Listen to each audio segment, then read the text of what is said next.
Hi guys, I love carbon fibre time trial bikes, and if you look behind me you'll see a little selection of some of the ones that I have. Today though I'm going to be reviewing the Diamondback Andean, probably the most extreme time trial bike currently on the market. Have a look at my review for a good in-depth analysis.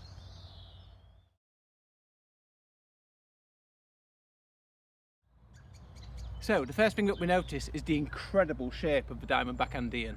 Back in 2017, Diamondback gave a couple of their researchers and aerodynamicists the opportunity to go into the wind tunnel and design a bike that could be outside of the UCI regulations with one intention: to make it as fast as possible. And this is the shape that they came up with. So what are some of the first things you notice about the Andean? One of the things that makes a real difference to the aerodynamics is the lack of a rear chainstay here. That was really important for the Diamondback designers. They really wanted to get rid of that chainstay, and it makes a big difference to the aerodynamics. On the flip side though, it means that you have to make the chainstay here just that little bit stronger. And one of the downsides for me is that sometimes when you're pedaling, it's quite possible to clip the back of your heel on the chainstay because of the extra width that is required with that wider chainstay. People often ask what this little box is for down here. Well, if you flip the lid, that's where actually you can keep your spare inner tube, puncture protection, that kind of thing. Just there. You even get a little Diamondback bag so that you can see there to put in there with your inner tube, maybe a CO2 canister. Remember that this bike was largely designed with Ironman in mind, and with that kind of distance and duration, it would be a little bit foolish not to take some kind of spares with you. You'll see that the people at Diamondback have also thought about food provision when you're doing an Ironman event. This plate here that you can see has the option for screwing in 2 additional boxes.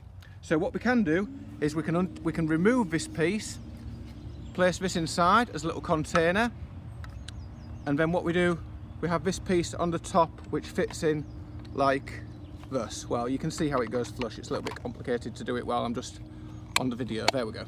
So that piece goes flush like that, with the idea being that you can put a water bottle cage here and it will then work flush with the aerodynamics. Now there's a little bit of a drawback to that for me, because what I found when I tried to place a water bottle here, when I had the stem a little bit higher and the head cap was flat, was that actually I couldn't fit the water bottle between my arm pads with the narrowness that I like. Perhaps if people were riding with a slightly wider shoulder plate, then it might be okay. So one of the things that you won't tell on the video is just how heavy this bike is. One of the natural things that tends to happen at races is people come up, take a look at it, and then lift it up, and then they put their back out. This machine is heavy. In fact, when you try to put it in your car, you better be careful because you don't want to get an injury before your race. You'll see here that the Diamondback is equipped with dual disc brakes. I've used hydraulic disc brakes as opposed to traditional cable ones, giving me a little bit more stopping power. You can see the cable for that runs up here into the fork and then through into the frame, where it travels up and comes out of the top cap here, before the cable goes through the stem and into the handlebars and follows the line through to the brake levers. One of the slight problems with this is that as the cable travels through the back of the fork here, is that it limits how much turn you get on the handlebars. Now obviously this is a safety element, but it does slightly limit you in some road manoeuvres. This can cause a bit of a problem when you're just trying to do something simple like fitting the bike in your car. I found out shortly after purchase that unfortunately I couldn't turn the handlebars enough to get the bike in the car, so we had to buy a new one of those too. This video here shows the maximum extent of the steering capacity. This makes it very difficult to do simple road manoeuvres like a U-turn in the road, for example. However, how often do we do that realistically when we're racing? The integrated stem caused a few headaches as the cables from the handlebars come out of the back here and go directly into the bar under here, and then run through the back of the stem and out of the cable. So the idea is that the cables run internally from the end of the handlebars straight through and into the stem.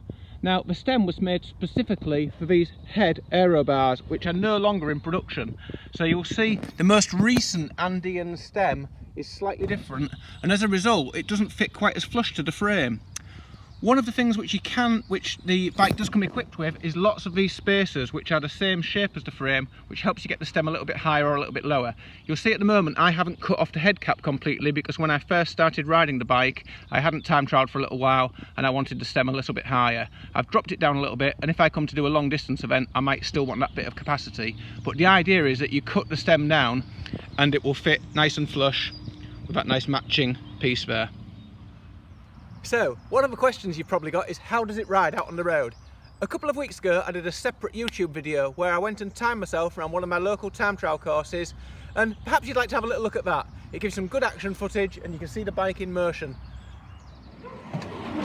I've put a link here, but I'll also put one at the end of the video.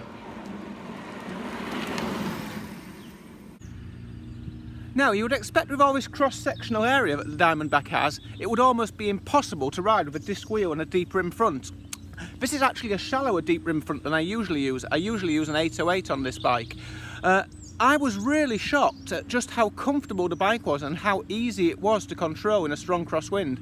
Now, admittedly, I'm just under 6 foot and I'm 80 kilos. That might not be the case if you're 5'6" and 60 kilos. You might find you get blown about considerably more. I've ridden a number of bikes over the years and it really shocked me just how well this machine handled. When I go around corners, it's compliant, the power transfer is very direct and precise, and it holds very stable at fast speeds. I've ridden this machine in time trials with long downhill sections at fast speeds, and even going sort of 40-45 mile an hour, it feels very compliant. It's almost as if this fairing which you have down at the bottom here holds you in a straight line, almost ignoring the wind.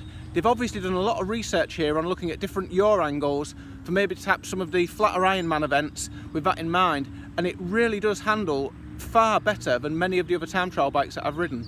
However, on the downside is the weight is a real handicap.